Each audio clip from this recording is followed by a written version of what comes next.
Hey cartoon fans, so we got another Turbo Trickster here, my second one. It's another Porsche. My first one is a 959. But this one is also new in packaging. This is from 1989, this copyright. And I thought this was a 959 rally car, but it's a 911 rally car. This is the predecessor to the 959. So I'm reading the Wikipedia. This is called the Porsche 953. So it was a modified 911 specifically built for the 1984 Paris-Dakar Rally, and it did win it. They entered three, and the number 176 car here won that event. And so this had a 4x4 system. It was the basically manually controlled, and it was intended to be used on the upcoming 959. All right, so let's see. It also had a pretty wacky suspension. Not wacky, but just enhanced.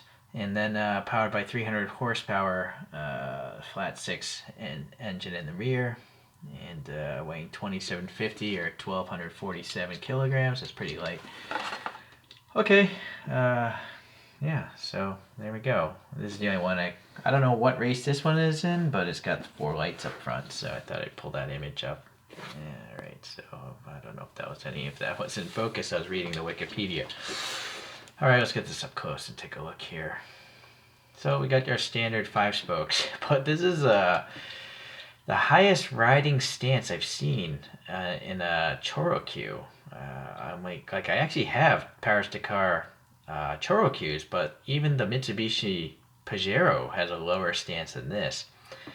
You'll see it actually has the old tires that have Dunlop molded into them, and it's the standard 5 spokes. I can't get over that. So yeah, it's nice that there was a 175 numbered car. This is literally a sticker. It's not a decal. It's literally adhesive on some sort of glossy paper sticker. But this is paint, blue here, and then we have a red stripe. So that's nice. It actually has like a racing window, little details here, like the sliding windows. Going to the front, we do have some recesses there, some sort of bash guard, I assume, and then the fog lights or whatever, auxiliary lights, and then the headlights have no paint. And though it's such a crude mold, this mold is pulling upwards, but not this way. So that's why this thing has such a shape to it. This is probably a separate piece though.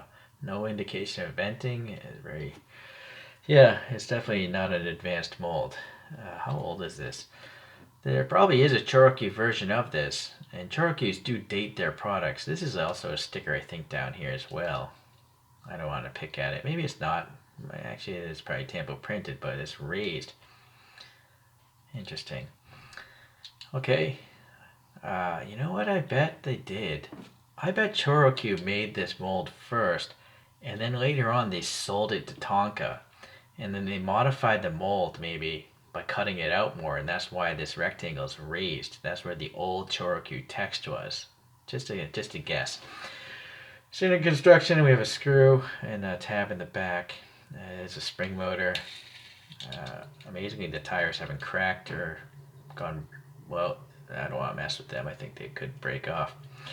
So it says Tonka Turbo Tricksters. This is casting number 42 for those guys.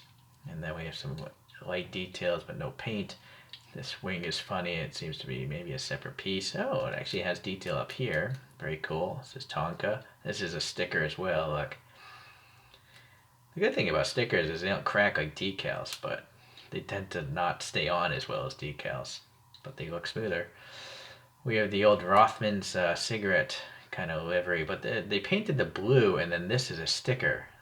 All these colors here. Probably a smoked canopy? No, maybe not. I can't tell. This banner here is also a sticker, as you can see, 4-wheel drive.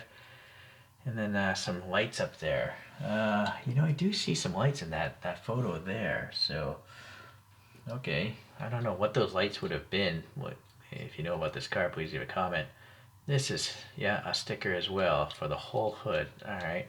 Well, at least it hasn't peeled off. Granted, it was a brand new package, but this adhesive is decades old. Okay, so that is it. Yeah, sadly I don't have my Choro-Q collection. I'm not at home right now, so all I have is the road going 959. And look at the stance on this one. This stance is actually better than a lot of modern Choro-Qs. That's pretty nice. This is what most Choro-Qs are like, it seems. This also has the old stuff. I put some poster putty in there. I don't like them rolling. So Macau, yeah, interesting. Not many things made in Macau. Alright, well, it's nice to have both of these castings now. Deformed Porsches. Okay. So definitely a very comedic looking mold. It's so basic looking, and the stance is so wacky. It's definitely unique what Tonka did to this thing. Alright, well, thank you for watching today. We'll see you in the next Choro related video. Bye.